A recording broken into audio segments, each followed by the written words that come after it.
Chat episode 11. Here with Mr. Gareth Anscombe this week.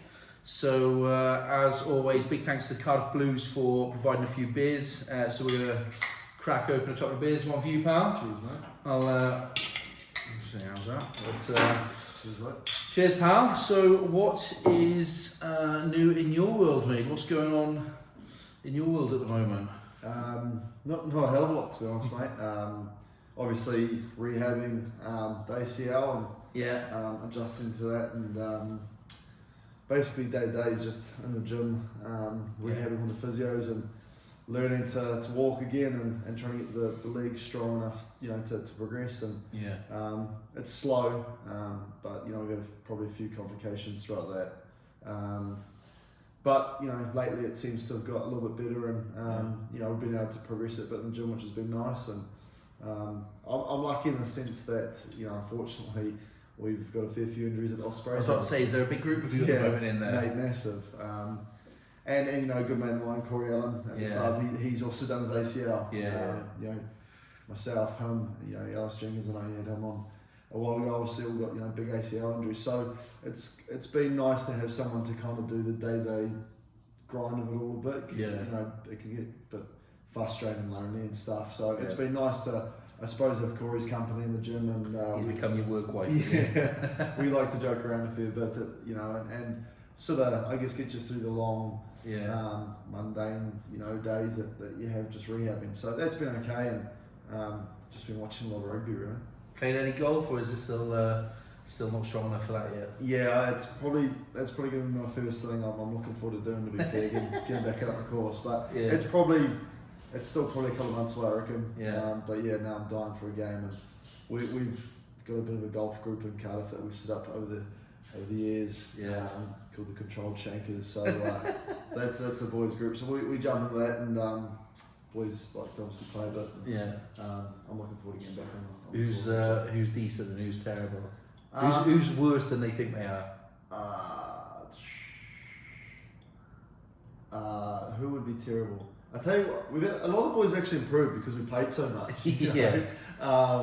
But God, look, to be fair, I'd say Lloyd is probably the one that plays the most. He's almost professional, to be honest. Is he? Plays from scratch? Well, I wouldn't say he's quite that good just yet, but mate, him, myself, and probably Alice are close, and I guess handicaps. And then guys like Dylan's playing a bit now. He's hit and miss. Laney's, to be fair to him, has improved a lot.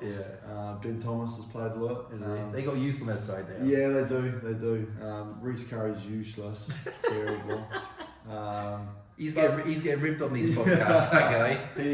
We played him a few times, it was entertainment. But to be fair to him, he is entertaining on the course. But he battled, and Laney certainly gets into him too. But it's a good group, mate. Like I said, we probably play a bit too much at times in the summer. The boys are coming back with back injuries and trying to make up reasons why they got sore backs, which from playing golf. I need to be bed. So the physios are asking, what are you guys doing? And they're not really saying we're playing golf. But some boys were literally playing 2 rounds a day in the summer. What's that, 36 holes? Yeah, 36 holes. Oh, that's tough. 18 is tough if you're walking. So the boys definitely have the golf bug. So I'm looking forward to getting back out there as soon as possible. Nice, mate. So whenever we do these, want to just learn a bit more about the people I already know. So we go out for beers, but just want to go back to kind of where it all started. And you're a North Shore boy. So I was saying off before the podcast, got a little bit of family out there. So whereabouts in North Shore were you? Yeah, so I was born in Takapuna Hospital in North Shore, and we were living back in the UK. My dad was coaching in Ireland, so when I was about 5, we moved over to Dublin. And he coached a team there for 2 years, and then we relocated to Birmingham, and he coached another club team in England there, and we kind of returned back to New Zealand in the late 90s and kind of stayed, I guess had my childhood really back there. So grew up I grew up in a place called Murray's Bay. So that was where our family home was, and that sort of all links up the bays along Auckland's sort of eastern waterfront, I suppose. And, you know, you've been there, you'd understand. But yeah, I spent a lot of time on the beach and went to school in Takapuna. Takapuna Grammar, is it? No, I went to Rosemary College. Oh, okay. Yeah, so we had a fairly decent team and they produced a few All Blacks. Yeah. And then, you know, I suppose after playing a little bit of Super Rugby and provincial rugby in New Zealand, it wasn't until my dad was coaching Ulster that I came over to visit him when Mum and Dad were living in Belfast and Gats, and I think the Blues found out, you know, I was over, and I think Gats was obviously aware of my Welsh qualifications, I suppose, and they got me over with my old man, and we just sort of had a pretty informal chat, and at the time it was kind of just left at that with no real, you know, promises of anything, and we just sort of got to know each other a little bit, and then probably, I don't know, maybe about 6 months later, the sort of phone call came in, and that's when I started to, I suppose, really think about, you know, what I wanted to do, and you know, I knew the World Cup was approaching. I really was keen to try and play a part in that. And probably ultimately that's what really got me excited, was the fact that I knew the World Cup wasn't that far away. It was only like a year away, and I thought it'd give me a chance to probably settle down in Wales a little bit and learn, you know, the lie of the land a little bit. It's just gone like that, mate. It's flown by. What was before you come over? What was it like for you playing? Your dad, professional coach, coached all over the world. Do you ever feel pressure to get into rugby because of that? No, if anything, I suppose like most kids or boys in New Zealand, you know, growing up, you love rugby, and I certainly probably knew from a young age that, you know, I wanted to try to be a rugby player and you know, be professional. And I suppose my dad's background, it probably enhanced that a little bit. And you know, with him coaching teams, I was always constantly around them. You know, I was probably that annoying kid. Kicking goals, always asking questions, and I used to love it. So I suppose Nick Williams brings it up actually. I spoke to him the other week because he played under your old man. So Nick played for North Harbour. That's coached it. Him. Yeah. God, it must have been like middle 2000s, 2005 or something. And Nick was really. I remember Nick had his 21st, so he was really young. He was a lot skinnier. He actually used to think he was pretty smooth back then. So, mate, he knew me as a pretty young kid, really, and I suppose it was always quite cool when the Blues got him over a couple of years ago. And, you know, to play with Big Nick, and you know, I'd also played with his brother for a few years at the Chiefs. So that's cool. And you know, we're pretty close with him now. So their family, you know, it's kind of like a second family to us as well. Yeah. Do you remember that first couple of years in pro rugby where you were playing for Auckland, and what was that like? I step up from schoolboy rugby. When I went to New Zealand, I played under 21s for North Shore. Played 6 games. I got battered, mate, right? And then I played 1 game. I was on the bench. What position? 12. Short balls. Oh, mate. Yeah, but I was getting forearms, and I was ending back on the mainland, like. Oh, mate, honestly. Or I was just getting run around, like. It's not built for drums. And I played 1 game. I was on the bench against Silverdale. And Luke McAllister was playing 10, and I was like, "What the fuck is happening here?" Like, I got smashed, mate. What was it like for you, like growing up in that environment? They breed them differently there. You know, in that first year, were you 19 when you played for Auckland? Yeah, I was. I suppose that first year, I'd only signed a academy contract with Auckland. So you know, much like the academies over here, they're hard work, to be honest. You gotta wake up 6 a.m, go to training, it's freezing cold, and then you train and then go off to do university or whatever, and come back into train in the afternoon. And my first year of school, that was just to play a bit of club rugby and try and make the Auckland under-20s team, which I did, and I was just happy with that. And then halfway through that first year, Auckland kind of had a couple of 10s, but I suppose maybe weren't quite dominant of the position, and the backs coach gave me a call and just asked me to come to training, which was probably a little bit weird because my dad was coaching teams, so it wasn't awkward, but was he coaching Harbour then? He was coaching Auckland, so he was the head coach, but they kind of, you know, it was an unusual balance. Did you get shit for that? But what made it easy was the fact he was a forwards coach, and they kind of just had the rule in place that the backs coach would make all the decisions regarding me. You know, I only wanted it that way. Had he been a backs coach, probably, I don't know if it would have worked out. We got into too many arguments to be fair, but and so they called me in, and they had, you know, an injury, and gave me a chance, and I went okay. I actually came on the wing, Yeah. And I actually came on and it was Father's Day, and so the boys thought that was, you know, pretty funny, the fact that I made my debut on Father's Day. So in the changing room, they decided it'd be funny to have a Father's Day skull off. And so Dan Braid, who used to actually play over here, he was the captain. They started, and to be fair, you know, after a game, I'd always struggle with skull. I'm not the best sculler at, you know, the best of times. So I was shit, to be fair. And my dad loves a beer, you probably know. And you know, the fact I couldn't beat him, and because of that, they made me do that literally every game until I beat him, and we were going for about 2 years. Did you beat him in the end? I don't even know if I probably poured it all over me, because mate, after a game, it was the last thing I wanted, and they boys used to think it was hilarious, but I literally had to do that for, God, it must have been about 20 games. Jesus. And finally, he moved on and went to Ulster. I managed to stop that shit. Just straight out in pints. I was sick of it. So yeah, I suppose there was, you know, that junior. Then you know, I played the New Zealand 20s team. Yeah, I've seen that. So you used to keep Bowden Barrett out in the games that you played. Where was he playing? Fullback? Yeah, well, Bodie probably he played fullback. So at the time, I think in the campaign, they wanted to take me, Lima Sopoanga, who's at Boston, obviously, you know, and Bodie, and they really wanted Chris Boyd, who's actually Northampton Saints. Yeah, but he was our backs coach, and he wanted all three of us in the field, and so I think he thought the best way of doing that was I played fly half. Lima was at 12, and chucked Bodie at fullback, who was playing a lot of fullback back then anyway. No, we had a hell of a team, and I was looking earlier. 2011 this was, wasn't it? Yeah, that's it. You beat England in the final. Yeah. They had a good team too. Charles Piatow scored in the final. Yeah. How do you say it's now? Tamafuna. Yeah. Ben Tamafuna. And then for England, it was Christian Wade. Yeah. Henry Thomas, who's at Bath now. Yeah. George Ford. Yeah. And then I was looking at some of the try scorers and stuff. Piatow and Wade were up there. Yeah. Top point scorer for the tournament. Yeah. I know. Yeah, I'm aware. I managed to think that one tonight. You were top point scorer. Goosen, the South African guy. Yeah. Capped. Yep. Nipper. Yep. And then George Ford, Paddy Jackson, Duncan Weir and Vola Vola.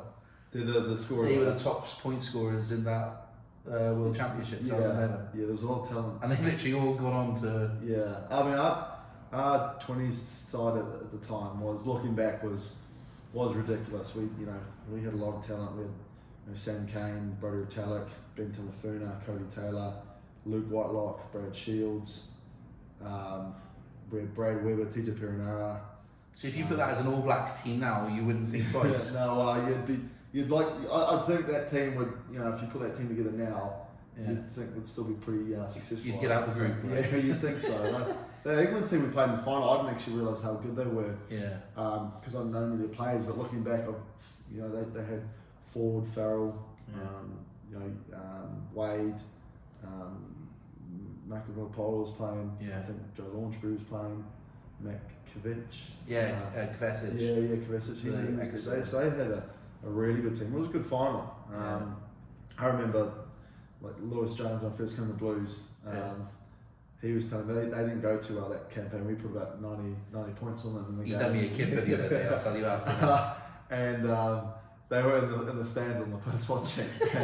I know a few of the boys got a fair bit of shit for that, I think. They said, but I think that tournament, for some reason, just didn't work out for those boys. No. It sounded like they had a great time off the field. Mayday with the sunshine. Yeah.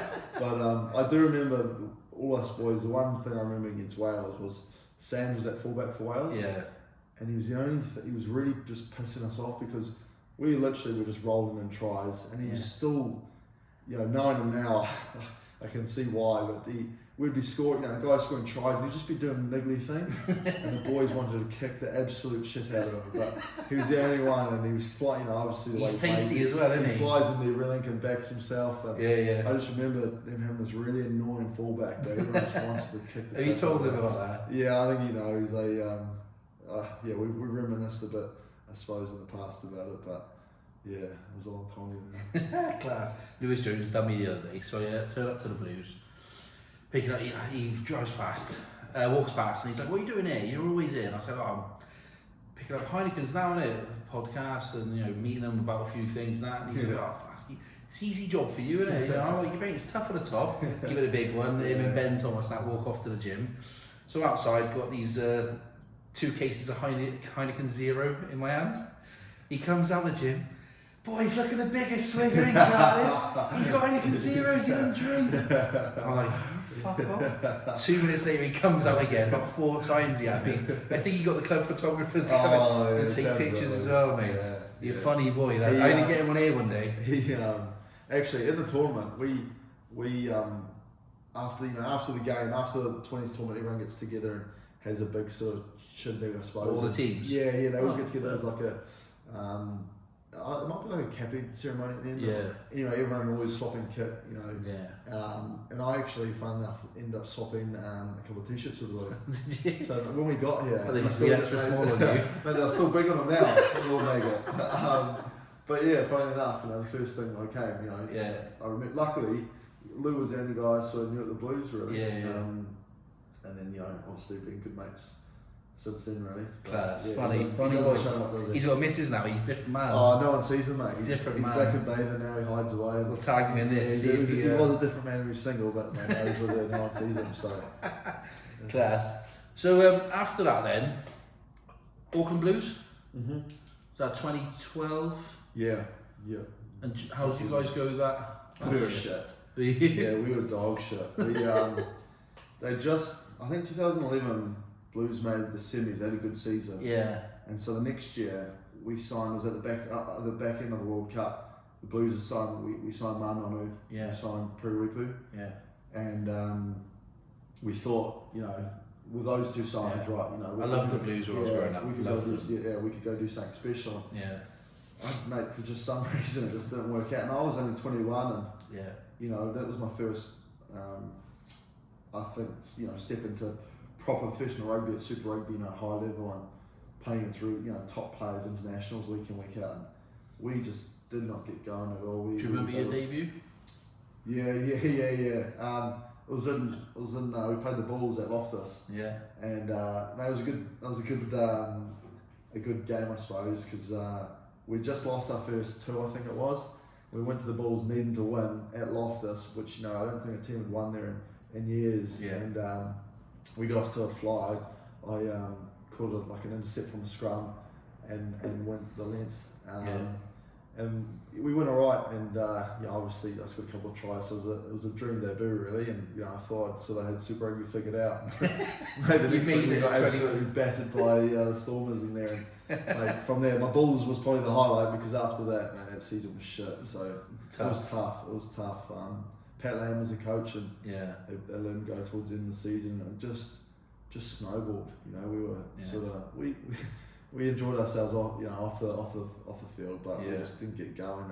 And that was a pretty brief spell, the Blues, because after that they made a few changes, and at the time they got a new coach. John Killen came in, and he wasn't too happy with me for some reason. And you were playing well for Auckland still as well in the ITM. Yeah. So I was playing for Auckland the ITM Cup, and they told me they were going. I had a 2-year contract with the Blues, but they told me they were heading another direction. So I sort of felt that, God, my career, what am I going to do? Yeah. And then the Chiefs gave me a call, and worked out to be the best thing ever for me really, because next season we won a title and won the Super League. Super Rugby, and we had a hell of a team, but that coaching team we had was world class too. We had Dave Rennie, Wayne Smith, Andrew Strawbridge.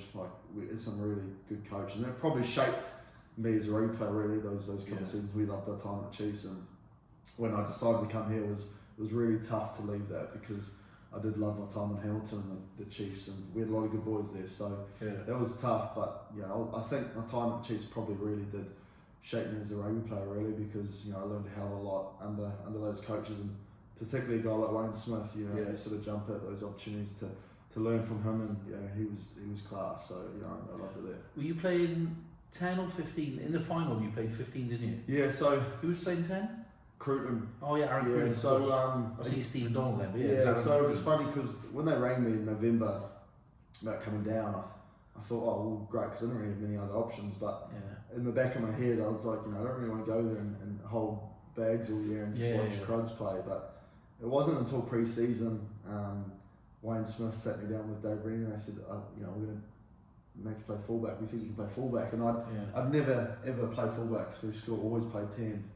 So I was a bit bemused by it, but I thought, great, you know, it's a chance to get on the field and we'll see how it goes. And, you know, in the end, it was the best thing for me because, you know, being able to play 2 positions now is pretty important, and particularly when, you know, you're trying to get into teams and selection's tough, you know, it helps to be able to play fullback as well. So it worked out, mate. It was a hell of a year. You know, we beat the Brumbies in the final, and you know, that was some wicked times. Was that George Smith and all that playing for man? He came out of retirement actually and played, and he was still unbelievable. Yeah. He was class. They actually got off to a good start, but we managed to pull them back, and we did a good few days in Hamilton after that. I like Hamilton. It's a good. Yeah, it is actually good for a few bars. It gets it's funny. It gets a bit of a bad rap. Like when I was in Auckland, I always used to think Hamilton was just a hellhole and full of inbreds and you know, just a shower of shit. But I really enjoyed my time in Hamilton. Good people, and it was actually a nice spot too.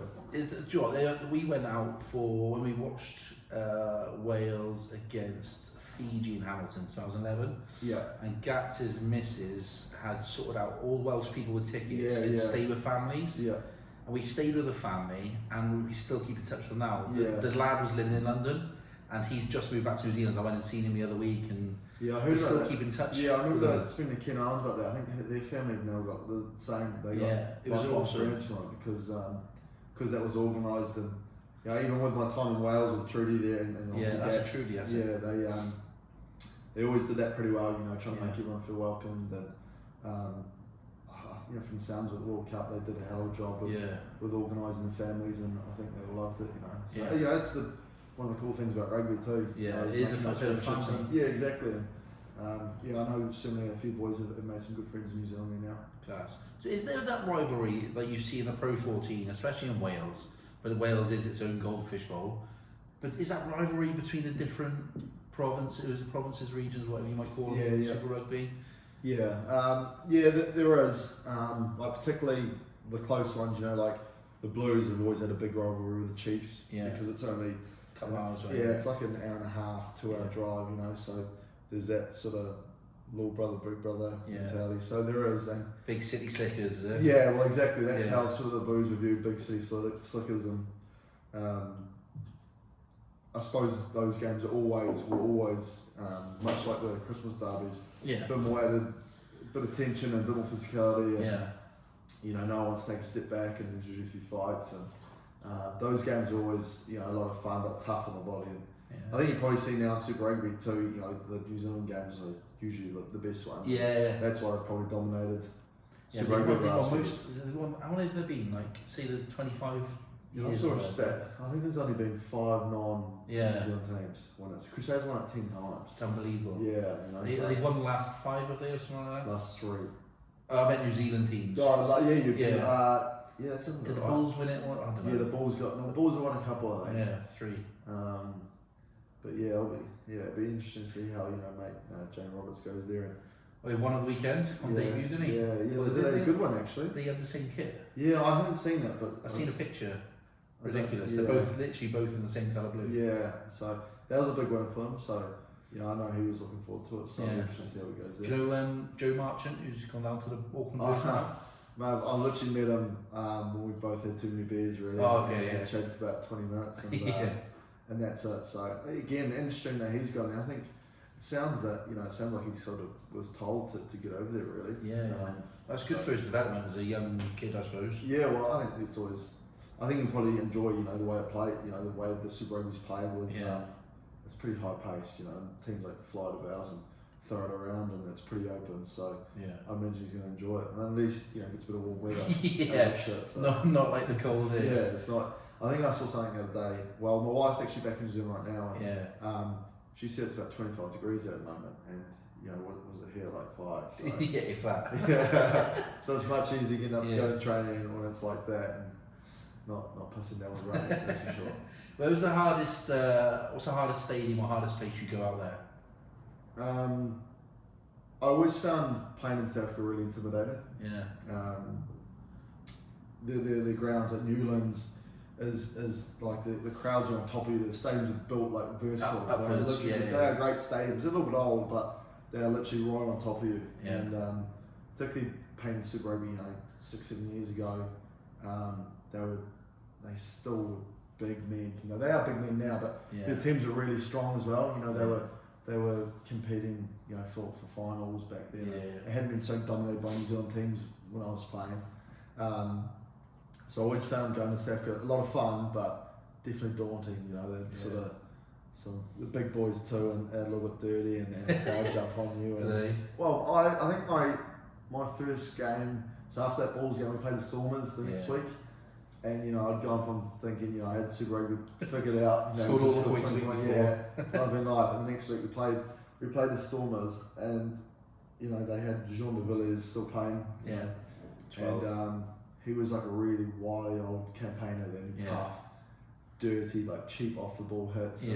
Honestly, just constantly for 80 minutes, he was just into me the whole game. we only lost by about 10 points, but he was tough, and he got me a few times off the ball, and it was a bit of a wake up to be honest. But I always it is at 21 when you're playing against men. Yeah, exactly. Well, that's what I felt like. Obviously he was a legend too, so you know who he is, and that's why I was almost so surprised. I like I passed the ball and I was running, getting ready for the next ruck, and then he fucking hit me and smashed me. And he just was like, "Fucking get up," call me a pussy. And I was thinking, who's this clean off guy? Just totally different than what you think on the field. He's a great guy off the field. You don't hear that. No, you don't. It's not until you do it, you're like, right, this is probably what Super Rugby is about. But that was a bit of a eye opener, and I guess you have to always check your shoulders a bit more when you're playing those teams. Who's the toughest that you played with and against out there? Must have played with some tough old. I tell you who was I always thought was really was class really. Was Richard Kahui. Oh, the centre. Centre winger. He was brilliant. He went to Japan, didn't he? He's still in Japan now, but he was huge as well. Yeah, he was tough. He ended up going to Japan early basically because his shoulders just kept caving in, and I think he thought he went to try and make some cash before he packed it all in. But he's still going now, mate. But he was unbelievable. He only played like probably half a season or 2 years at the Chiefs because he kept having niggles. He was an All Black star. He was the star of the World Cup until when they won it. He was on the wing, but he was a good football player. He was class for me. So I always thought he was one of the better ones, and he was tough too. Jerome Kino. Back then, my dad coached him when he was just like 19 or 20, and then to finally play with him when I was about 20. He was All Black superstar by then. He was tough. Again, big man too, So those boys I thought they always stood out for me back in New Zealand. But I suppose the one thing New Zealand, there's so many top players. They just keep rolling them out. They do. What's the difference then? Like, you look at England's obviously massive, which is why it can roll out so many players because just the player pool's huge. Wales obviously player pool is so much smaller, but they're starting to now just keep rolling out 1 or 2 a season.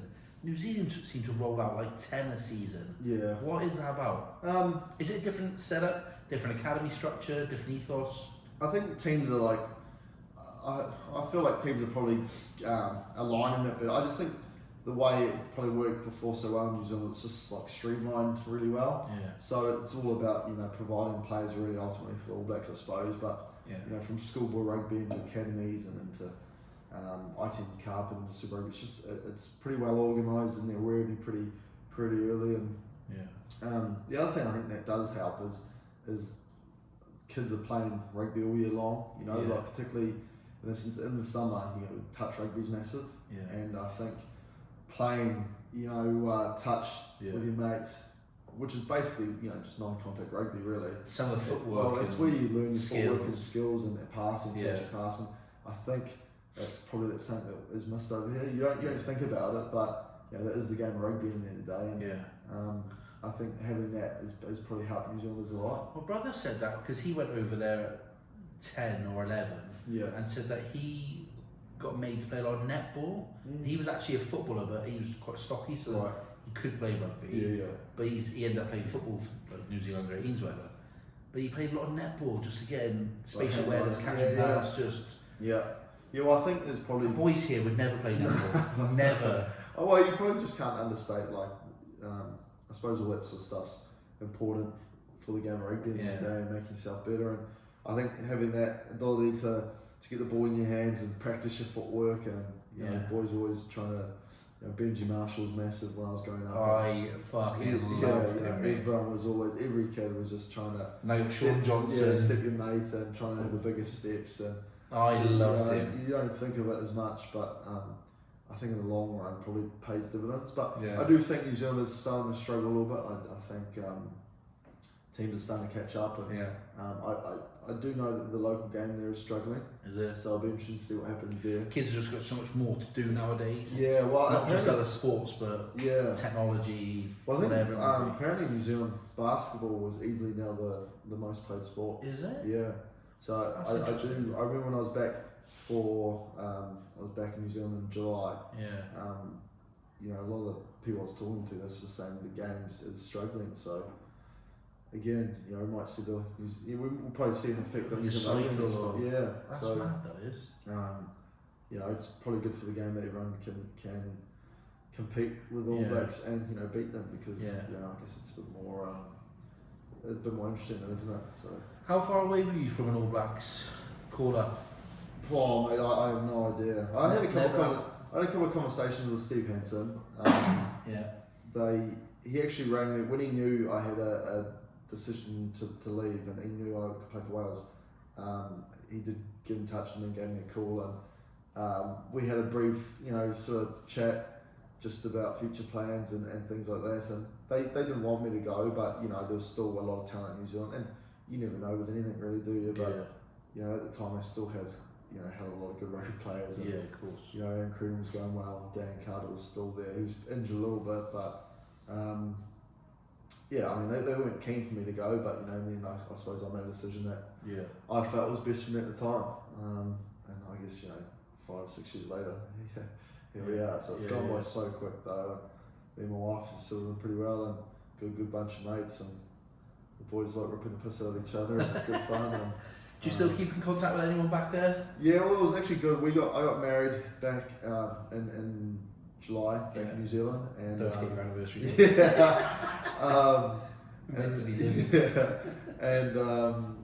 It was class because I had a lot of the boys from New Zealand that I played with.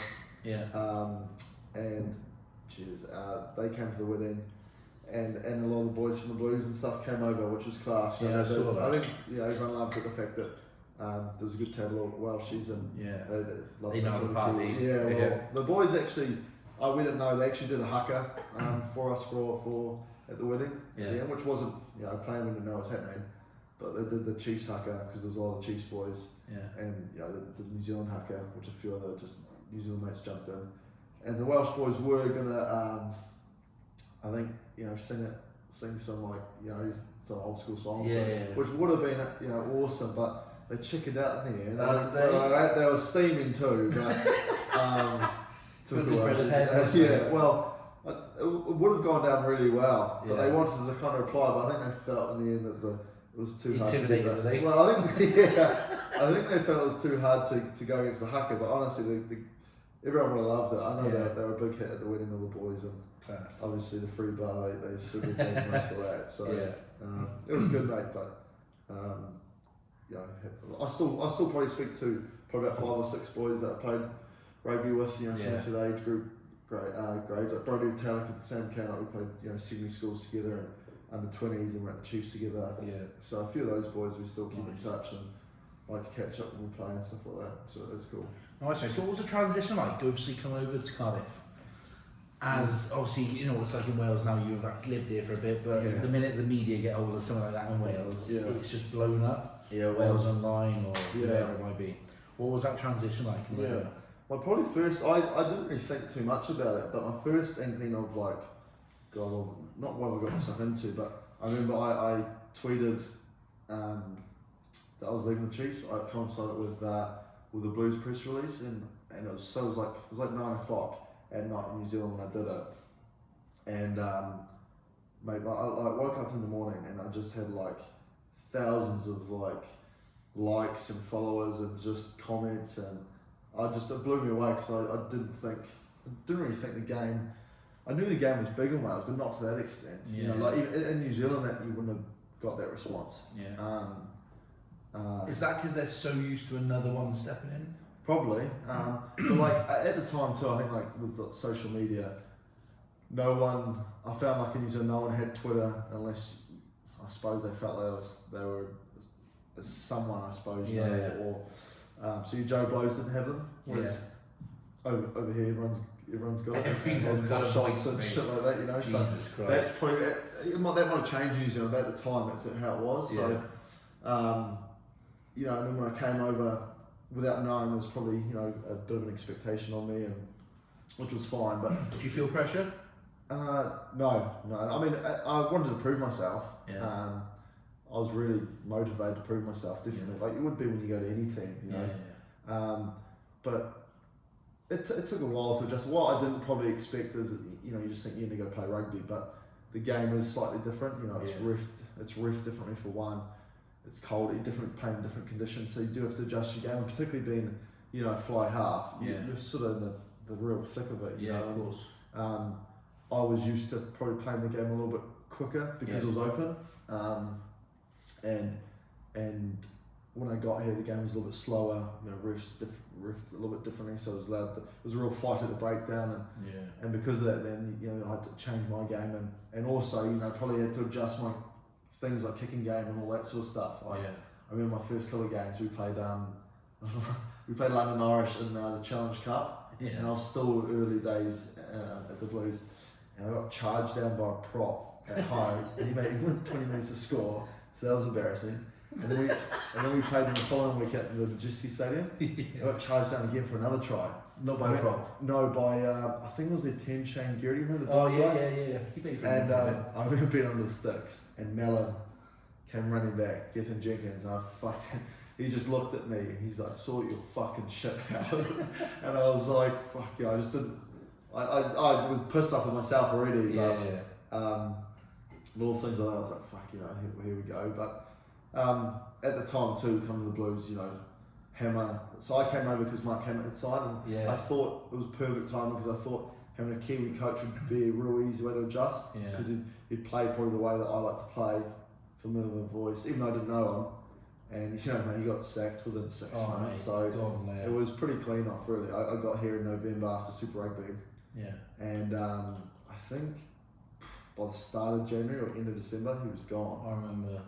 Did you have other options in Wales, or was it the Blues were the ones? I could have. It was either the Blues or go to the Wasps. So I was going to die.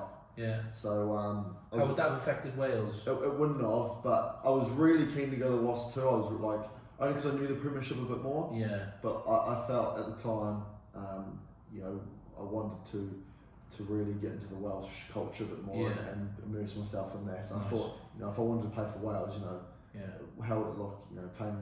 I already got a load of shit playing at the Blues, playing for Wales. Let alone had I just been at the Wasps and dipping and diving in. So I decided, the Blues, and it was just the first 6 months were crazy really because I had to adjust to a lot of things, and then when Hammer got sacked and the club was all over the shop, and I didn't really know. I was pretty pissed off. I thought, what I'd done, made a bad mistake. But once we got through that, I haven't looked back and really enjoyed it. And, don't regret a thing now. And I made some really good mates, and it feels like home now. Every time I go back to New Zealand, it feels that it's just like a holiday visit now more than home. So we've really enjoyed it. Class. So am I right in saying that you got picked up? You didn't get picked up in the autumn squad that 2014, did you? No, because I only got in. So we played Edinburgh. It was in November. So I literally would have played one game probably for the internationals. Then in uproar if you got picked for them. Well, I know. Looking back, thank God I didn't. So my first campaign was the Six Nations, but we went to a couple of games at the stadium, and that's when I thought, geez, it is pretty best stadium in the world. world. It is unbelievable. I'm English, and it is easily the best stadium in the world. By far. Even whenever I speak to the boys, the All Blacks boys, they love playing in Cardiff.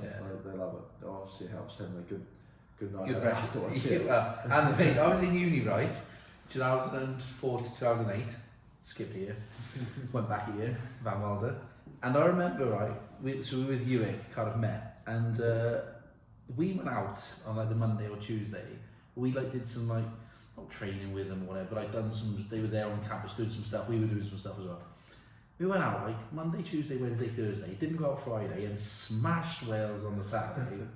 I think you'll know a couple of people who ended up coming back to campus, but it was unbelievable. Yeah. And then they absolutely thumped them. Like. Yeah, to be fair, I do think it's a place where I think, speaking to the New Zealand boys, they always get up for that game. Yeah. Sometimes they go to places and they're always obviously a good side, but sometimes they're probably a little bit flat. But I think when they come to the Principality, they that's the thing I don't like about Twickenham, because you go out and you go to Richmond, but yeah, you're gone from there. That's it. Like there's nowhere to go. It is, unbelievable. The fact that you can literally, throw a stone and hit a pub from literally opposite the stadium. Yeah, it is brilliant, man. It's it's an unbelievable venue, and we are lucky to have it. And I know the boys when they come, they enjoy it.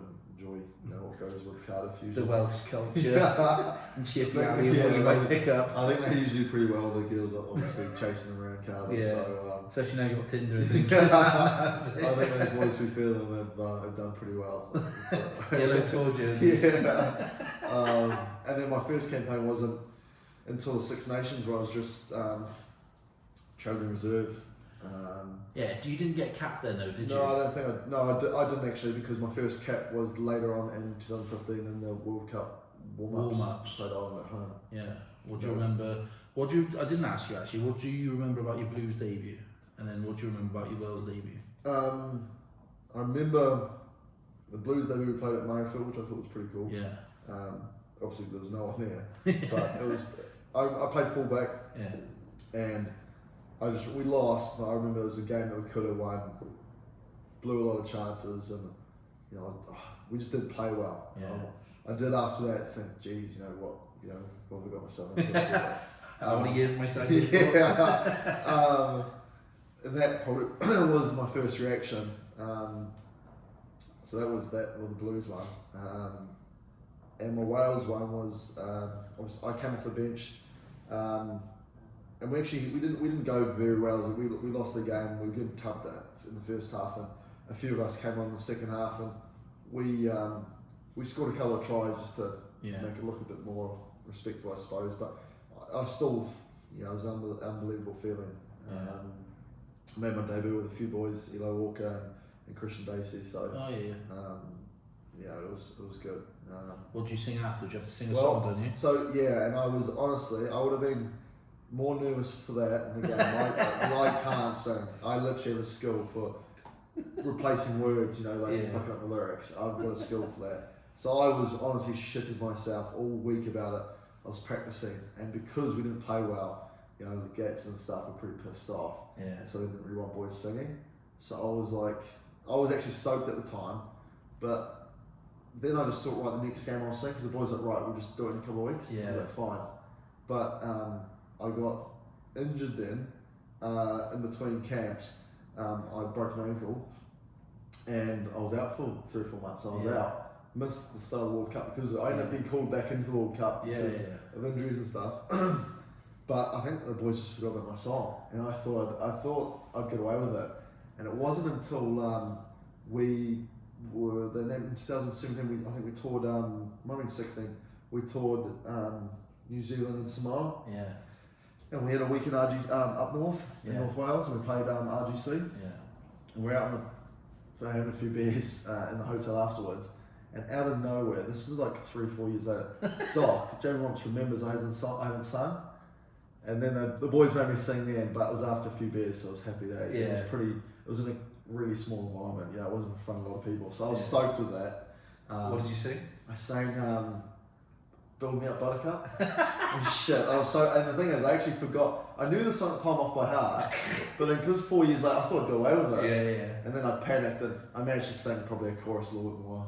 I would have been awful, but I was happy in the environment I did on, because some boys have to do it in like a black tie event. Yeah. Was it that you got a players' lounge or something, haven't you, in the stadium? Yeah, Ellis was saying that there's you did it in there. Yeah, there's they always have mainly in Six Nations games, always have a function afterwards. Yeah. And when you get your cap, you usually go for it. As long as you probably win or at least had a decent enough performance. Yeah. If it was real bad, like after my first cap, then they knock it on the head. But yeah. Fair play to Jamie. Yeah, I honestly don't know how he remembered it. He must have written it down or something. I don't know. I think someone just asked, and then he kind of thought about it. And he couldn't remember me singing. I tried lying and be like, yeah, remember? And he wasn't even a bar of it. So I just sang that with a couple of boys in front of everyone, but it was happy days, so I was actually quite relieved with that. Good man. Because I was shitting myself. I'd be more nervous about it. Well, actually, I wouldn't care. I can't sing, but I don't give a shit. Yeah. I'm probably better at singing than I am at fucking rugby. It's not fucking hard, let me tell you. But yeah, it wasn't too bad. Was that 2015 then? So you got to the quarters and that? Was it South Africa in the quarters? Yeah. They scored on full time to beat us. That was tough. I broke my ankle in that game too. So I came back for the World Cup. We'd just been Fiji in the stadium. Yeah. And we had Australia in the last pool game. Yeah. At Twickenham. We lost 15-6 again. We should have won that. Then playing South Africa in the quarters, and we led the whole game and deserved to win it. But I remember Vermeulen made a freakish offload at a scrum with like 2 minutes to go and hit Forrest Dupree. He scored in the corner. Oh, on the left hand side. Yeah, I remember. That was there. But honestly, had we won that game, I would have hated to know what sort of team we would have fielded, because in that game we're already on the bones of our ass. But in that game, I wrenched my ankle, so I broke it about 30 minutes in and did it properly where it needed to have surgery. So I did that 30 minutes in when Habana tackled me. Yeah. So I would make the second half, I was just limp. I must say you played on, didn't you? Yeah, I played the game, but literally towards the end could barely run. I think Sanj did his shoulder, Tyler Morgan, who got called in, did his shoulder, and Warby was fucked too. So honestly, I think had we won, they would have been playing tips at 12. But the people would have loved that. Yeah, to be fair to him, we'd probably do a job because they would love that. But we had some crazy. obviously, Pence and Webby done their ACLs before the tournament, and then Scotty did his shoulder during the tournament. I think Helen Amos would have got injured too. So that's almost a full team. We would have been on the full back line. We would have been on the bones of our ass. I think. I want to say Jamie done something too. Again, it was a game we shouldn't have lost, but that was it was heartbreaking to lose in that fashion the way we did. But it was a hell of an experience. It was a lot of fun, and I suppose that's why it made what recently happened more frustrating, because they are the pinnacle, and when the boys are playing well and playing those big games, they're the ones you miss the most. So maybe hopefully I might get another chance one day. We'll see. We'll see, mate. We got obviously after that then back to the Blues. Blues didn't have a lot of success in terms of winning things until a couple of years ago. What was that? Did you always feel that you could go on and win something, you just didn't quite get there? Scarlets always seemed as the team to beat, and then obviously you come to the Challenge Cup a couple of years ago and finally got there. What was that like for you guys as a team? I think when I think back about the Blues, I think one thing where the team was let down was there just wasn't enough stability at the club. I think we had a lot of good young talent. We had decent enough boys. We just probably needed to make one or two bits of good recruitment, particularly with overseas players, and getting some size and stuff and whatever that was off the field. But there was a lot of coaches turned over in that space of time, and that didn't help. Because they're constantly trying to play a different way, and they want things done this way, which is all good. But I was there 5 years, and God, I think I had 5 or 6 coaches. So that didn't help. But leading up to the challenge, the Challenge Cup final, I remember we went away to South Africa with Pro 40, and we were away for 2 weeks. And I think that was probably the turnaround of the season. It was from January onwards. I don't think we really lost the game. I was about to say you put on a big run, didn't you? Yeah, we didn't lose any. We went away to South Africa, and it just was at a perfect time. And we went alright. We played well in South Africa. Had a good few beers, throughout the time, and it sort of brought everyone together, I suppose. And then we just went on a really good run, and we just missed out on the playoffs, which I think would have been interesting. I'm not saying we would have won the Pro 14, but we were just in a habit of winning and on a roll, and we were having a good time on and off the field, and boys were all really close, and we were playing really well. We pumped the Ospreys at Judgment Day. And then obviously had the semi-final against Power at home. Which is I think that was probably the best I've ever seen in Arms Park. It was a sunny day. Really close game, but the crowd were amazing. Oh no, I wasn't there with Sammy actually. You're right. Full of shit. I was in Barcelona. Oh yeah. Yeah. And I know why. Dean rung me after I got back from Barcelona on a 3-day bender. 9 a.m. Tuesday morning. I must have got back 3 in the morning. Rough as shit. Why are you ringing me? Apparently I FaceTimed him on the Saturday or Sunday after the game. Like the Blues have won. We're going to France, and he's like, Bilbao. Sorry, and he's like, shut up, you dickhead. Tuesday, he's rung me. You booked in, you owe me 700 quid. I was like, oh fuck. Alright, mate, no worries. Yeah, mate, I remember when we won the game in a really close affair. Walking around the stand because it was the last game at the Arms Park. Thanking all the fans, and no one left, and they were the Blues brothers were all singing and the drums going. They're brilliant. It was a class environment. That was definitely looking back. In the time of the Blues, that was definitely one of the better days. Definitely the best at Arms Park.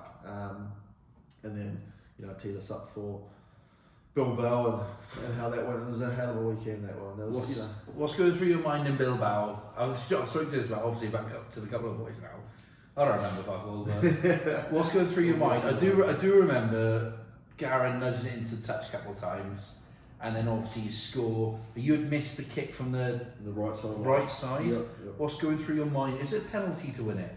It was. Yeah. What's going through your mind? Well, I remember they should have had the game on at half time, really. Yeah. We were poor. They were up, weren't they? Yeah, they were up, but it felt like for all the ball they had and everything went their way, they should have been a lot further ahead. I think they were only like 14 in front, and I remember when we came into the change rooms, the coaches didn't actually really have to say too much because all the boys were the ones talking, and we felt. Who leads that? I suppose just a few of the older boys. I suppose it's a bit more the experienced boys.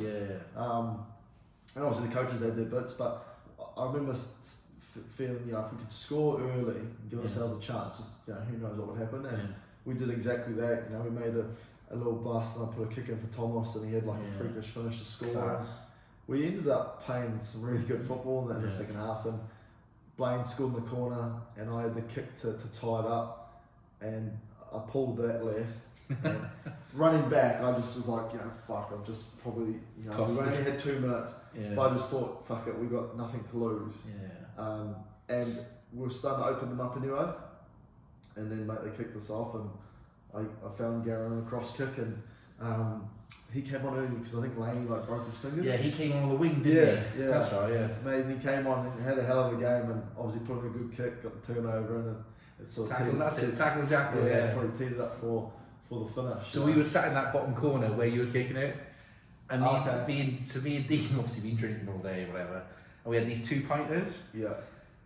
I think we bought 2 each for the first half or whatever, and then I went back at half time. Yeah. Didn't realise at half time it was 0%. So we were still drinking, but that probably done us a favour. Yeah, right. Because by the time the after party came, I was alright again. Yeah. But we were drinking these, and someone was like, "No point necking it, mate." Like.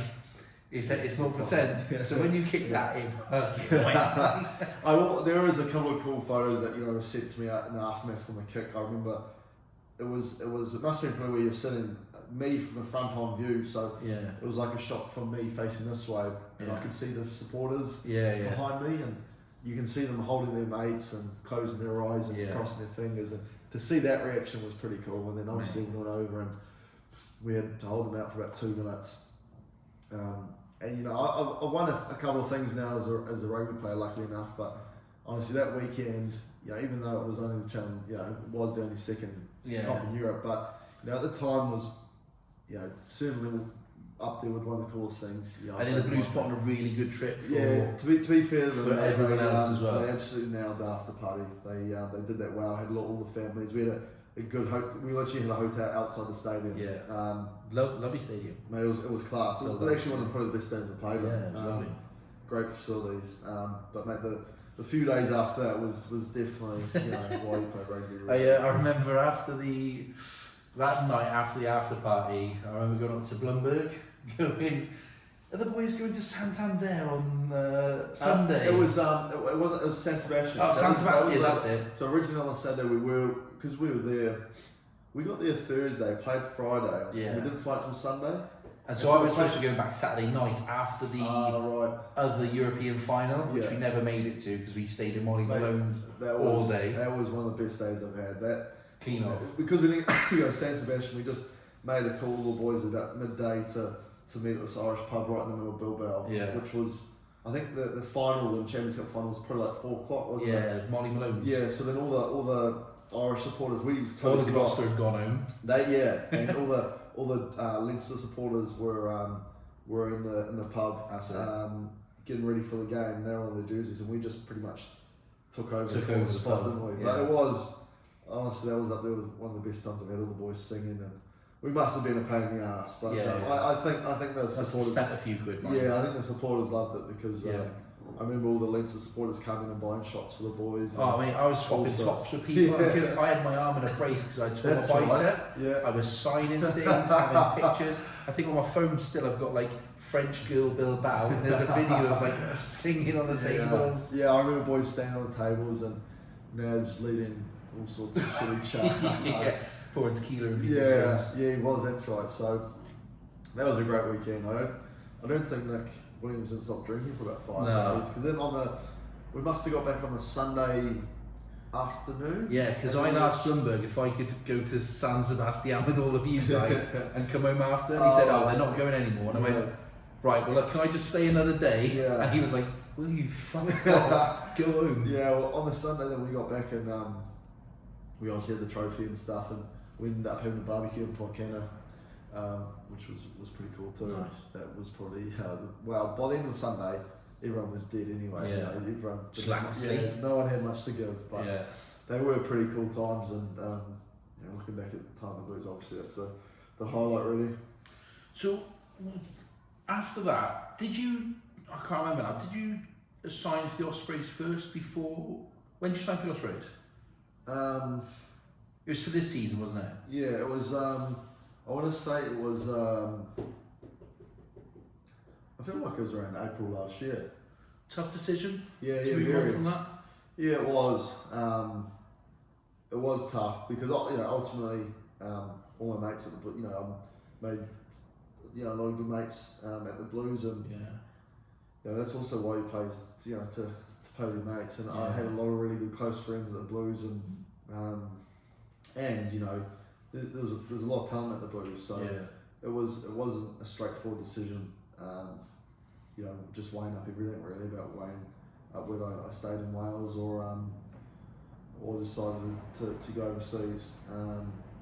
So it was tough, and probably not playing now hasn't helped that. But hindsight's a wonderful thing. Yeah, exactly. Now it was a tough decision, but I suppose I still live in Cardiff now. I still see all those mates, so Wales is a pretty small place. And obviously at the Ospreys now we're doing it pretty tough at the moment too. So it's been a shit introduction really, because no one wants to go to a club when you're injured, and the fact that they get and they're not doing very well. And we've had so many injuries, and obviously mine's played a part in that too. And just not being able to play and going to a club and just wanting to play well and have the team do well.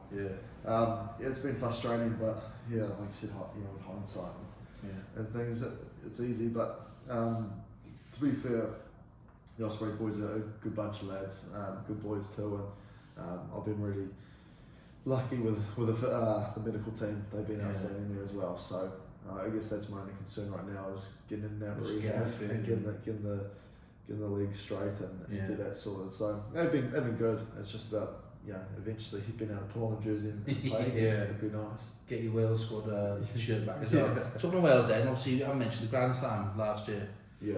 Talk me through that. 2019, pretty special. Yeah, definitely. Again, a highlight, obviously. That Paris game. Yeah, it was funny looking back at the England game today. And me, it was so exactly the same.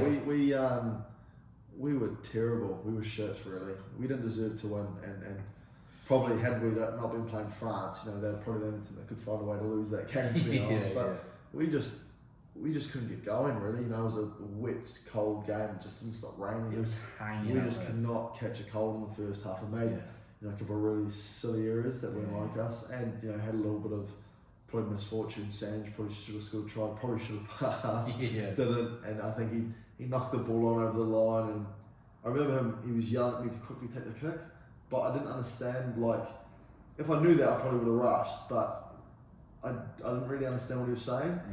He was saying to me, fucking hurry up and kick it. Before they check. And I was, you know, Jinx was telling me to take my time, and then obviously I went to the fucking TMO and ruled it out. But yeah, France was a funny one, really, because we didn't deserve to win. Managed to, you know, George got it intercepted, and we got out of it, really. It was a sort of get out of jail free card, really. But the tournament just worked well for us, you know, the way the schedule was, and having them away first, and then we had a nice week in Nice. Which was class. That was good. And I think that was probably the best thing for the team.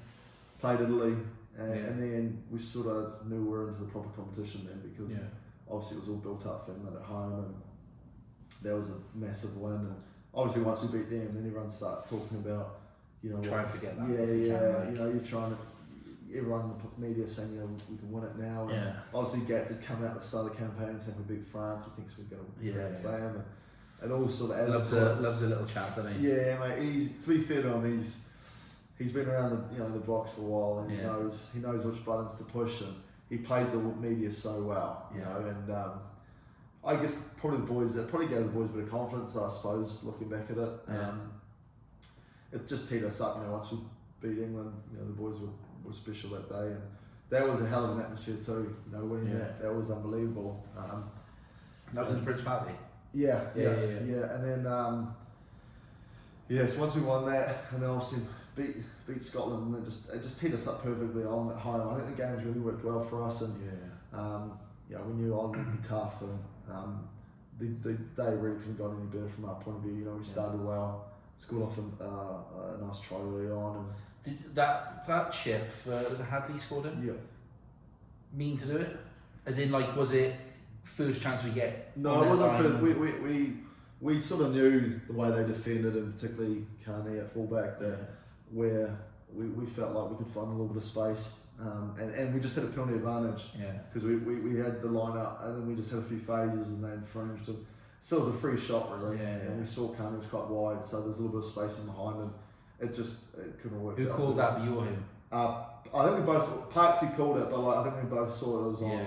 We sort of been playing it, I suppose, and once we knew we had a free shot of it, you know, and the fact that it came off, just felt like if we could start well, and the way the crowd was, and it just got wetter and wetter throughout the game. It did not stop pissing down. It was wet inside the film, wasn't it? When we scored that, everyone's fights when it hit the roof. It was cold too, you know, but just worked so well. And I suppose once it rained harder throughout the game, and it almost as soon as you got ahead, like 3 points were worth more, because it was hard to score. So hard. You know, we scored before it really got wet, and it was tough to score with both. 6 penalties or 5 penalties. And well, in the end, you know, they just kept infringing it, and they had to try and chase the game. And I suppose our defence just ate it up, and from that point of view, it couldn't work out any better. But that was an unbelievable.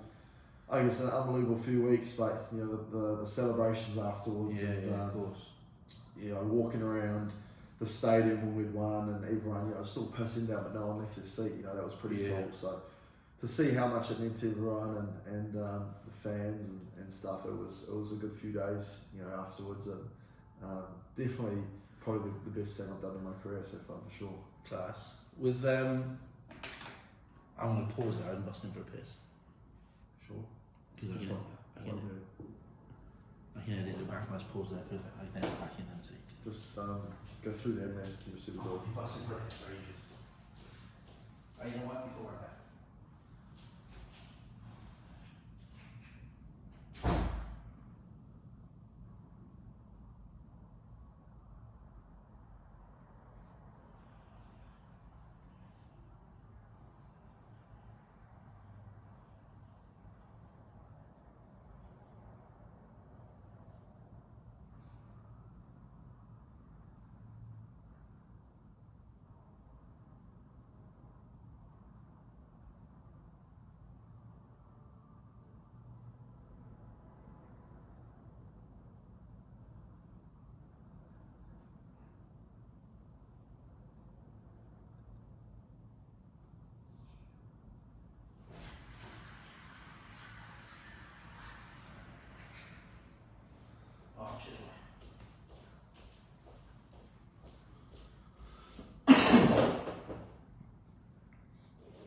103.15.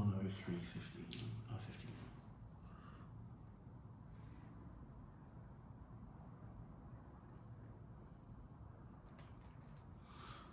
Oh, happy days. Cheers, man. Right, what was you? Yeah, sound. So after that, so you obviously got the Grand Slam, celebrating in style. Who's some of the boys in the squad that you'd take on tour even if they weren't particularly playing well, should we say, or you'd enjoy on a stand, for example? It'd probably have to be Brad Davis. Yeah. Yeah, he is. To be fair to him, he is entertaining. He's a good lad, and obviously he's been around a fair bit, so he's got a fair few stories. But he's always been the sort of class clown of the team, and running jokes, and he is an entertaining man, mate. He always. I've never met him. Yeah, no. I'd probably have to say it'd be Brad. He'd be up there. I think Dylan fancies himself now to try and follow that role, but yeah, mate. There's a few characters on the team. You know, Dylan's one of them. Yeah. Rob Evans is another one. They're always fighting for a little bit of attention. So those two, mate. But yeah, I suppose replacing Brad from that point of view is tough, because it is, to be fair on me, he is pretty entertaining, and he's usually, if you get into a banter war with him, it's usually game over. It's usually an uphill battle, to be fair. He is pretty sharp, so I'd probably have to say him. Class, mate. So just want to touch on Wales before we go on to a few other things. World Cup 2019. Obviously Safa again, bit in the semi this time. Obviously, you know, unfortunately weren't around. What do you think? What were they missing? What was it that they just couldn't quite get over that line? I was busting for an England-Wales final. Yeah, busting for it. Oh God, it just wasn't anything in there. Oh, it was New Zealand. They lose in the semis. No, they lost to South Africa in the semis, didn't they? Oh yeah, that's it. That's right. God, there's just nothing in it really, I suppose. It was a game that they definitely could have won and deserved to win. Yeah. I know, you know, when people looking back at the two spectacles between the day before, I think the England New Zealand final was a great game of rugby and pretty entertaining. But I think, you know, people said that game, the Wales game, you know, was a bit technically boring, and it probably was, but I think it was the right way to play South Africa. I think you saw England in the final try and match South Africa, and it's pretty bloody hard to do that, you know. They got battered in the end, so. And they've just been getting better and better for 18 months, haven't they? Yeah. So I thought technically Wales, you know, were on the money and deserved, you know, really deserved to win. We just there was a couple of opportunities towards the end we just didn't quite take, and with their defence, I think South Africa, they probably strangled us a little bit towards the end, and they're just I suppose the South Africa, they're such big men, you know, they're so physical, and even though, you know, we stood up to them, we've beat them many times lately. I suppose the game managed to go to set piece, and probably suited them towards the end, and they managed to get some easy pins from that, and managed to, you know, get rid of the pressure. But yeah, I was gutted for the boys, because I think, God, an England Wales final would have been. I back England against most teams, but for some reason I am always wary about when they play Wales, because there's just some added spice, and the Welsh do Spice Boys better than the English do Spice Boys. Do you know what I mean? Yeah, I know. I think it's probably just a mindset, really, isn't it? Because like you say, I suppose when you look at everything, England should win the game 9 times out of 10. You know, just facilities, resources. Everything. You know, and for some reason, Wales, you know, always grow a bit of an arm and leg, and I think, you know, they definitely would have backed themselves if they had England, and likewise England would have been backing themselves. But yeah, it was tough to watch the World Cup. You know, they were so close, and you know, really, I think had they gone to the final, you know, it could have been really interesting, but just didn't quite get there. How do you manage to stay motivated and keep going at it with your rehab and stuff, knowing that you were starting in the Six Nations, and a couple of months later that's been taken away from you through injury? I think you have your moments at times. Like like I said at the start of the podcast, it's been a little bit easier because I've had friends to do it with to get through the sort of monotone day to day of it. which has been easier. Probably helps having a few beers here and there, probably a few too many at times. But yeah, it's tough because like you said, you sort of, we had such a tough pre-World Cup. Obviously everyone's pretty well aware of Gatz's camps and was it Switzerland? And they went to Turkey, but they're just so tough, and you do all the hard work to have the fun of playing the World Cup, and for it to get taken away so quickly and randomly, it was really frustrating. And I think looking at the World Cup, I did a little bit of TV work to keep myself busy. Saw that. Was it the first game you did? Was it the Georgia game? Yeah, that's right. Saw that. Which was, something a bit different, a little bit of fun, and it wasn't until I watched the boys play Australia when they beat them, I thought, I missed that one because when they're playing in big games and the team's going away, you just want to be part of it, and try and help contribute in any way. But I think that was the first night it probably hit me, fuck, it's a bit shit. And I think once I got through that, then I kind of got used to it. But I was in the Maldives for my honeymoon, and we were watching the semi-final in the Maldives, so that probably that suffered the blow because nice beach, waitress service. It was bloody expensive, but there was the worst place to watch a game of rugby. You paid the blow you for that, mate. So that softened the blow, being able to have some sun and chill out and go swimming and stuff. That was alright. I read on Twitter, and I don't know, this could be bullshit, so you can call me out on it if you want, but I read on Twitter, or someone's told me, or I heard it somewhere, someone asked Gatland what was missing, or if there's something, and he said, I'd have had Anscombe play. I don't know whether he said come on or play in, because you can't help but just run the ball a bit, and actually when you're trying to match them or tactics, just to do something differently. How does that feel like when you get, does it make you feel a bit better, or does it make you feel a bit worse? Both, I suppose. I got tagged in that too. I saw that online. It's nice because I suppose it's nice to know that you sort of had that support from the coaches, and I guess it was just a nice gesture more than anything. You take it with a little bit of a grain of salt, but Gatz doesn't give out too many compliments to the ones he does you take. I suppose it was nice to hear it.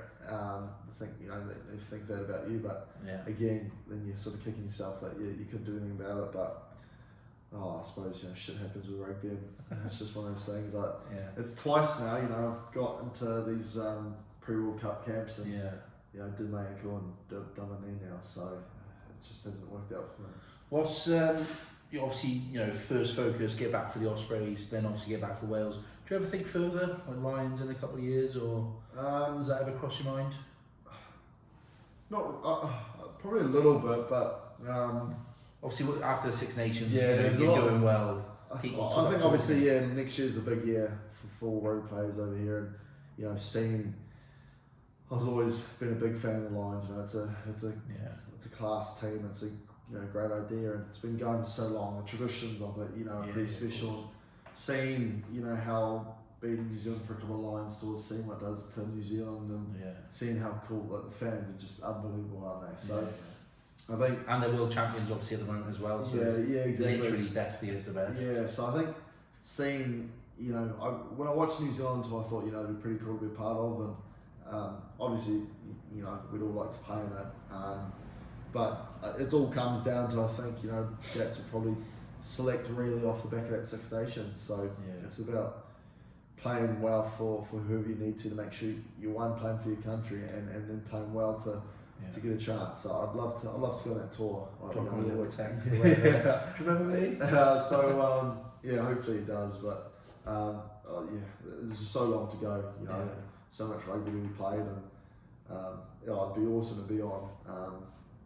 Seeing the fun that the boys have had on tour, and hearing about how good it is, it'd definitely be pretty cool to be a part of that. But first and foremost, I'm just looking forward to putting on a jersey, an Ospreys jersey, and getting back to the pitch really. Good man, right? Enough of the rugby, no shit. Yeah. That's some fun stuff. Tell me about Fit App then. So away from rugby, you need to do some stuff with Fit App. So tell us a bit about that. We'll tag it in after so people can have a look. Yeah, we're just it's not quite up and running yet, but we have a website people can go check out. Fitapp.co.uk. Yeah, plug it out. But look, it's still in its infancy, but look, it was something that obviously me and Cathy are partners, and you know our business partner Dean. Yeah. So he sort of approached us probably I think maybe 18 months ago, and we were just bouncing ideas one day, having a couple of beers, and we were just talking about obviously playing rugby and being health related and needing to be fit.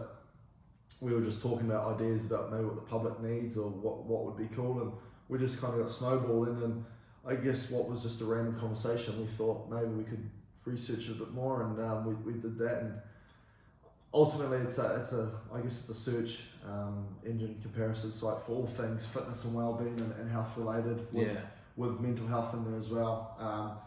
And we just feel like we can hopefully make we can make it easier for consumers to use. It's going to be free to use for everyone, and basically we hope that by people coming on the app and the website, they can chuck in their details, and we can help them start their fitness journey or continue that, and hopefully be able to do that at a cheap price, because that's what's find better deals and all that, and in their location, make it easier and more convenient. So I suppose it's a bit like a compare the market, different sort of site really. So we felt seeing those sites work and being pretty successful, we felt why not do that with fitness things. And obviously there's a lot of gyms on there, but it's all things, whether it's just finding a 5-a-side tournament just down the road from you, or running clubs or boxing classes, anything to get going.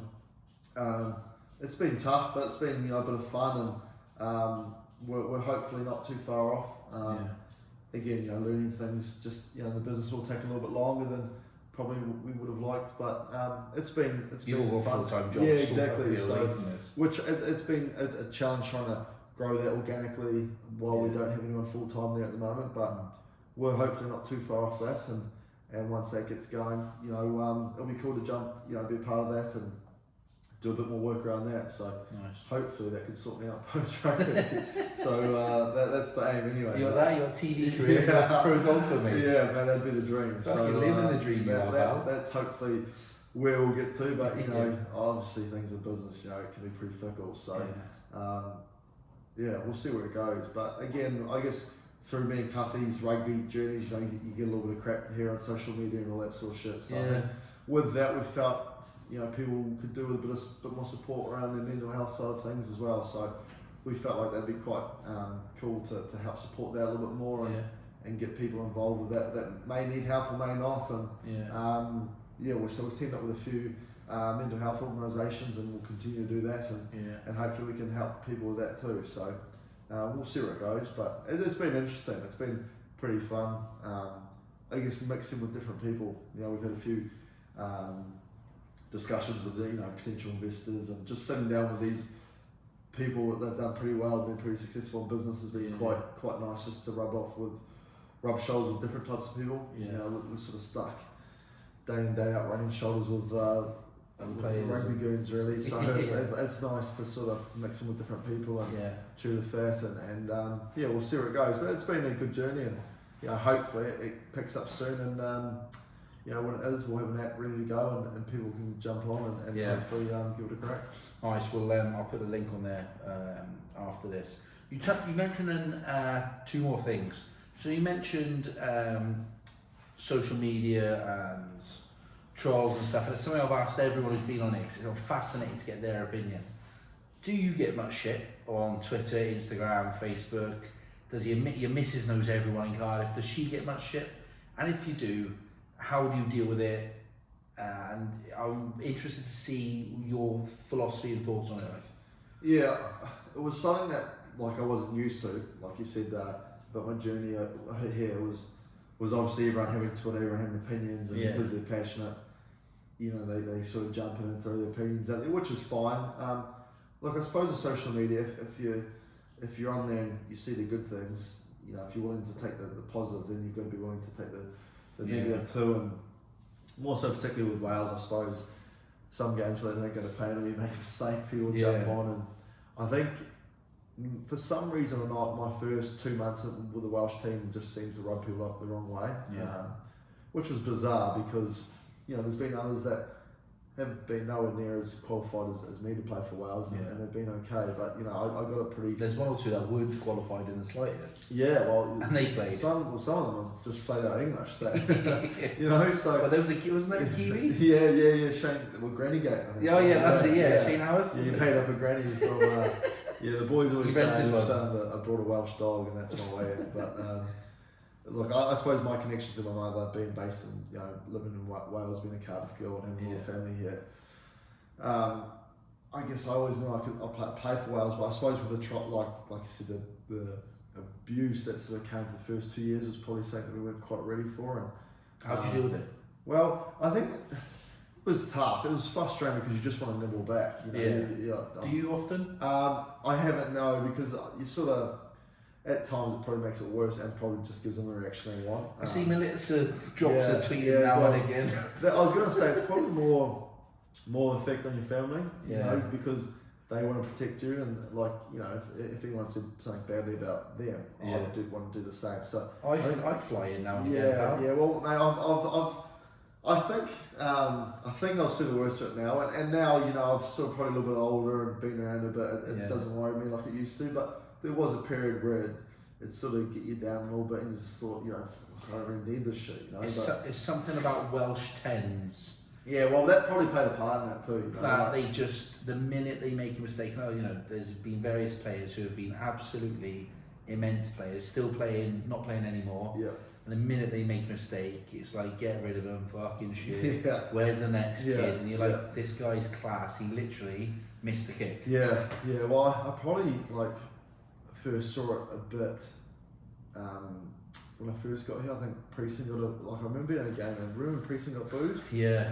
Priest is a top brilliant player. And he'd been class for Wales too, and you're thinking, who needs that shit, So I remember thinking that, I was like, Jesus, that's, I don't know where that's come from. So I'd probably seen that a little bit there, and then, good mate Mike Cathy's had a fair share of shit. I was going to say, I watched was it the build up to the Wales game yesterday, and they went through the last 10 years. Was it 2011 and 12 or 12 and 13? He was just scoring for fun. Yeah, he was. You actually see some of the tries he scored. Mate, and then the Lions try against New Zealand, Australia. And you're like, the guy was fucking. He was a class athlete. Yeah. Literally might have made a mistake or two. Yeah. Mate, the public just. I was sat in the car with his missus. I won't say what happened in full, but some of the tweets that were coming through were like, you need to ring someone about this, because I remember that was probably the first one, because I remember I was obviously aware of them and seeing them. I worked with his missus, by the way. I was in the car. Oh, classic. I remember seeing some tweets. Cathy, I remember good mate of ours, Jared Hoyata, who was an All Black and at the Blues. And the Blues, he was good mates with Cathy. And I remember Ho literally losing his head and offering fans out because he saw some of the shit about Cathy. It was just over the top, and he wanted to kill some people. I remember one tweet, some guy, some person said some stuff to Cathy. I actually sent him a tweet, because it would have been okay if it was me. I think abusing me is different, but I suppose when you see your mates get some shit, you just want to also have their back, And so that was probably the only time I've really bit back on someone, and then like you say, I suppose when I've had my trolls here and there, they've come. Melissa, my wife, has sometimes jumped on them too. I love jumping in, mate. Yeah, she's more than happy to have an argument. So and she's hard. Yeah. So I guess it's part and parcel of the game, but I think people are getting a little bit better with it now, and I don't know, some people just like the 2 seconds of fame to try and come up with a smart tweet to sort of have their 2 seconds of. Are teams getting better with it? Helping the players and. Yeah, I think so. I think probably obviously now people are so much more aware of it. Yeah. So that's probably helped. See a lot of the work like Tom James has done and like that. Yeah. Well, that's the thing too. People don't see the other side of it too.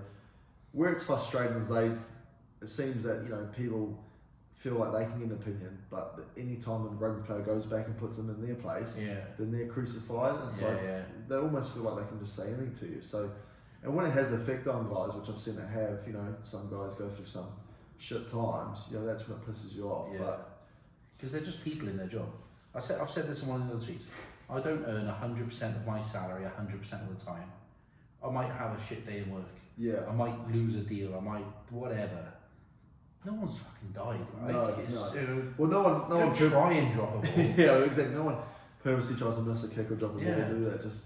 Just happens. So I suppose that's with talking about the mental health side of things. I suppose that's why we felt maybe we can facilitate that a little bit more. And I think, like you said, so many people are so much more aware of it now, and I think the support everyone's receiving is so much better than what it used to be. Nice, mate. Good to see you in good spirits, pal. I'm going to finish off with a couple of questions, right? So I asked all... Where are they from? I asked all 7 followers I've got on all my socials for a few questions. What's your mum said? Oh wait, my mum loves you, pal. Yeah. Wait, first time, what was it? Wales, New Zealand, was it? Yeah, we were in the beer cellar when that was open, and my mum was the only one in New Zealand shirt. And you come in, spoke to her, she was like, "You're from New Zealand?" I was like, because I was like, "Oh yeah, he plays for Wales." She's like, "But he's from New Zealand." And all of a sudden, she's a Kiwi. And I'm like, "Mum, you moved out here 10 years ago. Like, fucking grow up, will you?" No, she loves you, mate. So, do you know Thea? Have you met my mate Thea from boxing and you the actor? Oh yes, yeah. So he said, "What would you be doing if you didn't play rugby? And were you good at any other sports that you could play?" Well, if I could choose anything, I'd play golf. But I played a lot of cricket growing up in New Zealand. So I suppose in New Zealand, play rugby in the winter and then summer you're playing cricket. And sort of towards the end of my high school years, I literally had years where I was going flat out on rugby, and then the next week the season would change and I'd be cricket, without having a break in sort of schedule. So I played a lot of cricket and obviously rugby growing up, and then always loved playing golf. I played quite a lot of bit of cricket, I suppose, and enjoyed that. And what I would do if I didn't play rugby. What job would you have, pal? Well, my missus always gives me shit that I say I'd be in the business world, and she says, you wouldn't know what you'd be doing. But I'd like to think I'd be able to do something in the business world. She winged it, pal. Yeah, well, exactly. She's winged it. So, I don't know. Maybe, hopefully fit out, like I said. That'll be me. But I don't know. I'd like to. I'm quite an argumentative kind of person, and I'd probably struggle being working for a boss too much. I think I'd probably need to help. Be like a travel influencer. Yeah. I think I'd probably like to. I would personally probably like to just have something on myself that I run and my day to day. I suppose whether maybe one day I get into coaching, I don't know. Don't know if I want to yet, but that's something I've maybe thought about. So mate, I don't know. I'd like to think something in the business world, but I've got now till I'm 35 to figure that out. Hopefully. So. Touch wood, pal. Yeah, exactly. One of your mates, I don't know if you know this guy, Dylan Lewis. He was on last week. I do need to ask a question. He's got a couple of questions. So, do you miss Dylan Lewis? Oh, pleasure. Do I miss Dylan? Don't miss his dirty tash. Actually, I love this tash. Yeah, I miss staring at his lack of hair in the shower. That was always entertaining. When he chuck his caffeine shampoo on in the showers and try to grow that lid. Rubbing Fat Dragon on there. Yeah, exactly. Yeah, mate, like I said, there's a lot of good boys that are blues, and I suppose I'd count Dylan as maybe one of them. He said, next question, I don't know where this is going. Yeah. What's the best thing that happened in your downstairs toilet? I don't even know if I can say this. I actually don't know.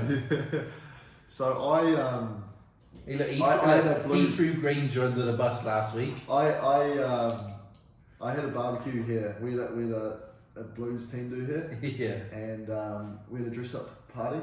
And all the boys, obviously it was a big night, and there was a group of people everywhere. And the toilet down here, we later found, I didn't know at the time, but Dylan had just had a new girlfriend with him at the time.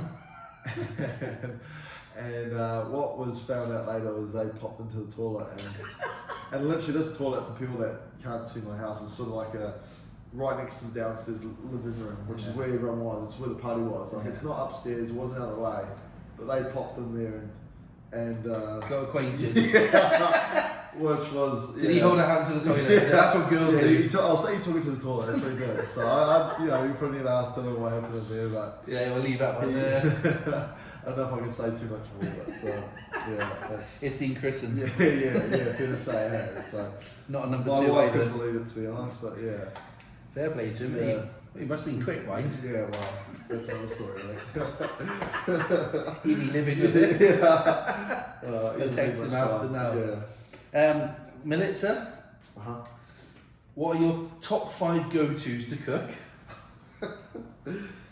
Okay. She basically, she obviously does a bit more of the cooking than I do. A bit more? Well, I think it's more 50-50, but she thinks it's probably more 80-20, maybe at best. My top 5 things to cook, this will probably tell you, I'd probably like to do like a salmon brown rice avocado dish. Oh, nice.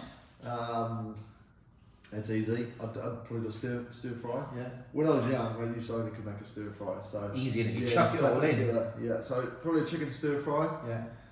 And then I'm probably just thinking like a steak, sweet potato, like wedges, and a little salad. I like all these meals are simple but effective. Simple. They're That's fuel. yeah, exactly, mate. You know, it's just straight to the point. You know, so get your protein in, chuck your carbs in, and all good. So. She said, "What's the chances of her actually getting one then?" Yeah, she's an idiot. I made her dinner actually just before she left, but her cooking's come on leaps and bounds actually since we've come together. I've whipped her up into decent shape now. Good actually, man. So Maybe she's slowly getting there actually. Before the wedding, she was coming in eating bags of lettuce. Yeah. And that was it. Yeah, she went full wedding crazy. And I was like, what's that? Yeah, she went on a big shred, to be fair to her. She made me. Well, she decided that she wanted to go to the gym and all that, and I was fine. And I ended up getting a watt bike. Yeah. I more or less got a watt bike for her to do. Yeah. She would have jumped on it 3 times before wedding, and now has never looked at it since. So that was a total waste of time. Not the best investment. I was going to say, they're not cheap in kit either. Not. So, Classmate. Last one then. So I was from Swing Path Golf. Oh, okay, yeah. So said, how difficult has it been whilst recovering? Well, obviously, you've spoken about that quite a bit, and obviously you've got your friends helping you out because unfortunately they're in the same position as you. But it says, how has Loose Heads been, and how has it helped doing that with you, doing some of that with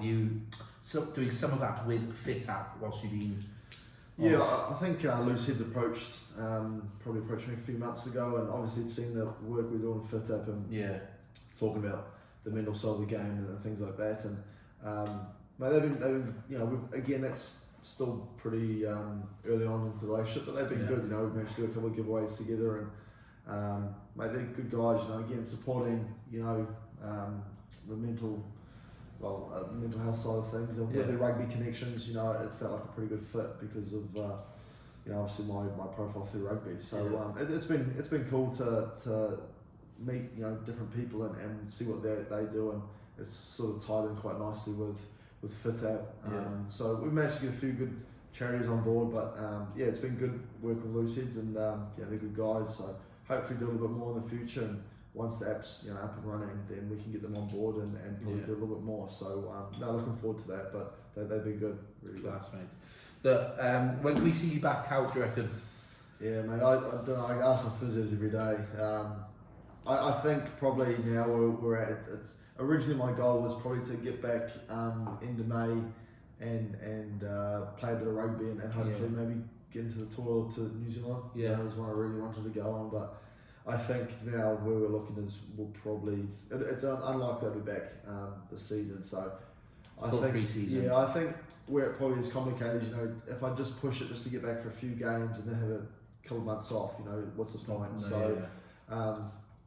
Obviously with the next season being a really big year, probably for me it's just about using that pre-season to really hit the ground running for the start of the season and get myself fit. So I'll probably say it'll be next season, which is longer than I want it to be, but I guess with a few complications, that's what's happened. So I'd probably say next season.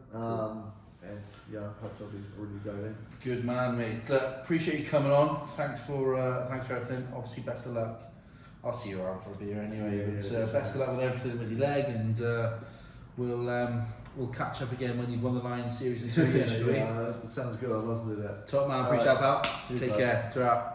And that was episode 11 of Catflap Chats. Just want to say big thanks to Gareth, big thanks to the Blues, providing Heinekens every episode, so they always go down nicely. Big thanks to everyone who has subscribed, downloaded, reviews, so just please keep doing that, it means the world. And we'll be back next week with some more average chats. See you later.